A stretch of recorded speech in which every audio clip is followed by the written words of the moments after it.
All right, well, there is only one day left before the Judicial Service Commission starts its interviews for the position of the country's new Chief Justice. The interviews will take place in Sandton, Johannesburg from tomorrow to Friday. 4 candidates will be interviewed publicly. They are Acting Chief Justice Raymond Zondo, Constitutional Court Justice Mbuyiseli Madlanga, Supreme Court of Appeal President Mandisa and Judge President of the Gauteng High Court Division Dunstan Mlambo.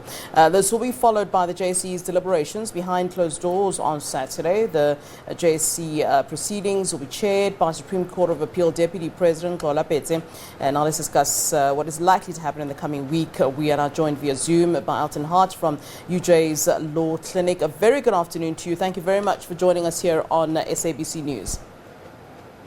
Afternoon, Flo, and afternoon to the viewers. All right, maybe you can help us by starting off maybe with explaining the process from where we are at this point. We do understand that from tomorrow, of course, those interviews now is 4 left. Remember, it was quite a longer list before, and now we're down to 4. How does this now happen? You know, you kind of think of it as, you know, the final of a beauty pageant where, you know, the winners, the last 3, I suppose, get to, you know, answer certain questions and the best one takes it. Is that the process that we're expecting at this time? I mean, we've seen some of these interviews being held before and some not being able to ask some of those thorny questions that they are asked. What are we to expect then as we proceed with this process?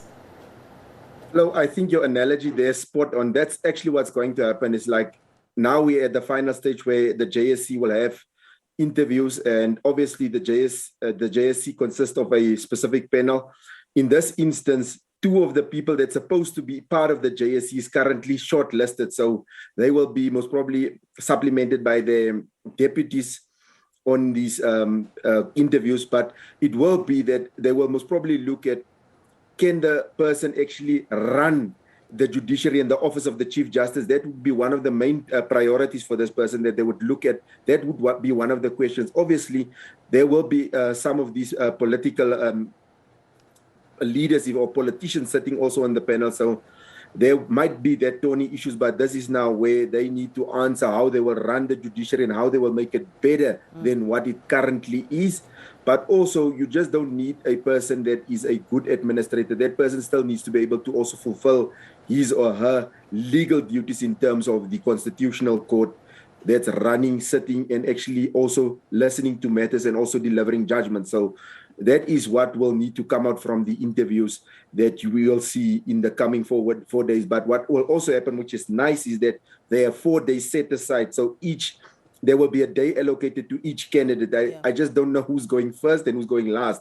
But I think the person going last will have most probably the better view of what is expected and how to answer. But I think the first person in there might have it difficult because you don't know what a person that's not a lawyer, if I can put it that way, will ask you.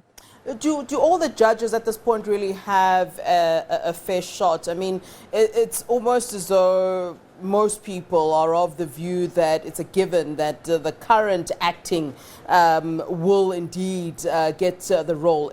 Most people are saying, listen, this role is going to Zondo. But would you say that everybody at this point is on an equal footing and that this process will be based on that equal footing? And the main reason I ask, you know, as a woman, I'm really wanting to see whether or not, you know, the Supreme Court of Appeal President Mandisa being the only woman that's shortlisted really does have a full shot and a fair shot at getting this particular position. For me, actually, I would prefer that, or not prefer, but my first person that I would look at is like the head of the Supreme Court of Appeal, Justice Maya, because she's been doing the administrative work of the Supreme Court of Appeal, which can be equated because most matters that goes on appeal also comes through her office. So the administrative backbone of the court, she's been running that thing. So the administrative backbone has been built by or maintained by Justice Maya. So I think she's a strong candidate.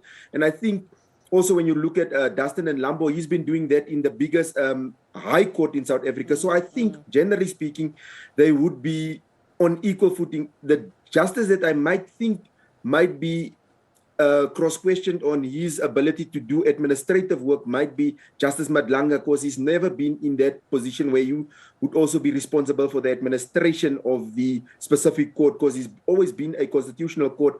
Take nothing away from Justice Madlanga. He's a very good legal scholar. He's an excellent legal scholar.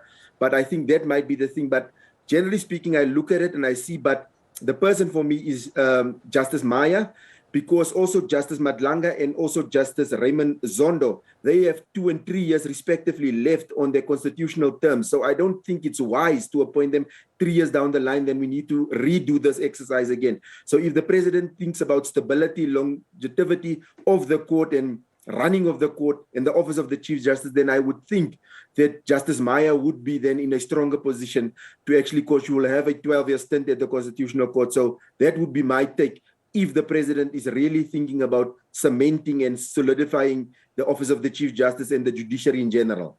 Well, you know, public input was certainly allowed, and the president allowing public submissions. Is this where the public's opinion ends at this point? Are they done with us in terms of where we can add our input when it comes to the process going forward, when it comes to the interviews? Is there anything more inputs that the general public can make during this process that's set to start tomorrow? Is that it for the public?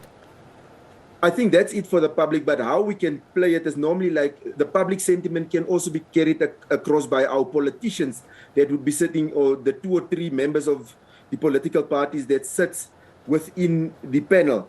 But also remember, the president, although the JSC will make a recommendation, the president is not bound by that recommendation. The president can still come and say, but this is your 4 shortlisted candidates that you gave me. But he can still go and choose somebody that's not even on that shortlist. He has that prerogative, but it will raise some eyebrows. But I think also the president will need to consult Parliament, the National Assembly, maybe his executive even. That's how far the Constitution stretches. So there's still a lot of consultation that we won't see as the general public, but it will somehow carry the sentiments of public, especially when you're dealing with your National Assembly. They can come and say, but also, the word on the ground is that they prefer X over Z, and maybe they can sway the president in a specific way to actually choose a candidate contrary to what we believe that maybe Justice Zondo is the front runner in the race.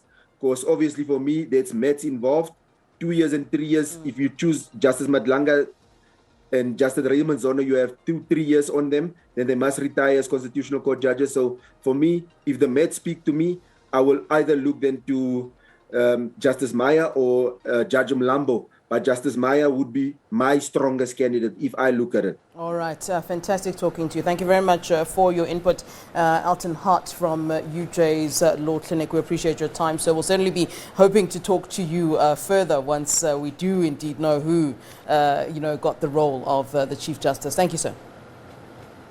Pleasure.